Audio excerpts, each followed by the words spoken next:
Bussi lähti jo ja kallis matka se meni ihan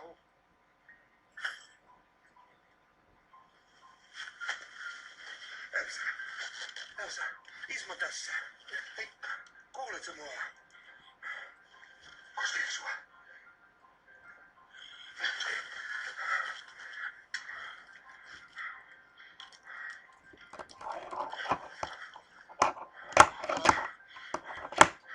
Saanko ambulanssin Elsan kulmalle? Elsa Toivio, Lehmuskatu 15. Täällä on vanhustajuttomana.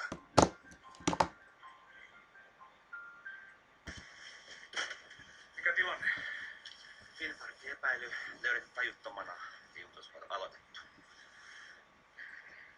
Hän on mun potilaani. Pitkäaikainen sepelvaltimotauti. Viekää toimenpidehuone 2, mä tulen perästä. Selvä. Onko Elsa aikaisemmin ollut sairas? Kyllä. Sepelvaltimotautiin kuuluu infarktiriski. Säkö hänet löysit? No joo, kun meidän piti lähteä sille Karjalan matkalle, mutta Elsahan ei tullut koko pysäkille. Sitten se oli mennyt kauppaan laittamaan suljettu lappua ja tuupertunut lattialle. Sillä oli matkalaukku ja kaikki. Onneksi se löysit Elsa ja hälytit apua. Hei, ei kai se kummalla. Tilanne on erittäin vakava, mutta me tehdään kaikki mitä voidaan. Istu odottamaan ja mä tuun sitten kertomaan heti kun tiedän jotain. Mika, hei. Pidä Elsasta hyvä huoli.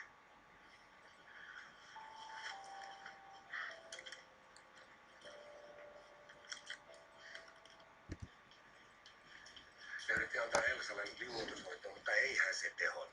Nyt ne tekee sille joku pallonlaajennuksen. Sekö oli sitten ihan sydänkohtaus? Mun on vaan niin hirveän vaikea uskoa tätä. Elsa oli eilen ihan terve, Ja niin pirteä ja hyvä tuuli. Ja voitko ottaa 5 minuutin taas? Etukäteen tietää milloin tommonen iskee. Miikan mukaan sillä on ollut se sepelvaltimotauti jo vaikka kuinka kauan, mutta eihän se sitä mulle kerro. Niin. No enhän minäkään omista sydänvaivoista välinsä muuta. Sitä tulee semmonen olovuosi jotenkin vajavainen tai viallinen. Sitten ihmiset rupee varomaan, vaikka hyvähän ne tietysti tarkoittaa. No mä nyt oletin, että Elsa olisi luottanut minuun pikkasen enemmän. Ollaan sentään lähennetty tässä jonkin verran. No toivotaan, että se leikkaus menee hyvin. Ja eihän sitä tiedä, vaikka vielä pääsi sitten sinne matkalle, kun Elsa toipuu. Se olisi kyllä hyvä kannuste. Miika, miten se leikkaus meni? Miten kävi? Milloin päästään katsoa Elsaa? Mulla on ikäviä uutisia.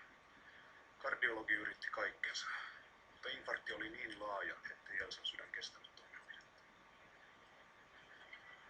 Eikä se...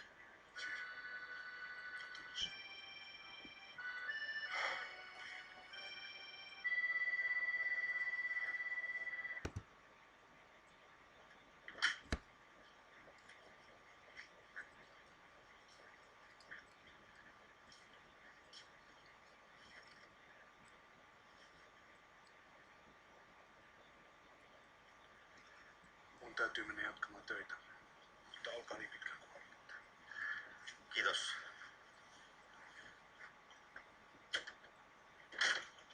Ehkä se on parempi lähteä tuolla tavalla suorilta jaloilta.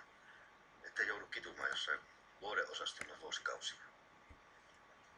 Ja loppu Elsan kärsiminen. On kuitenkin lohdullista ajatella, että se kuoli onnellisena. Se olit se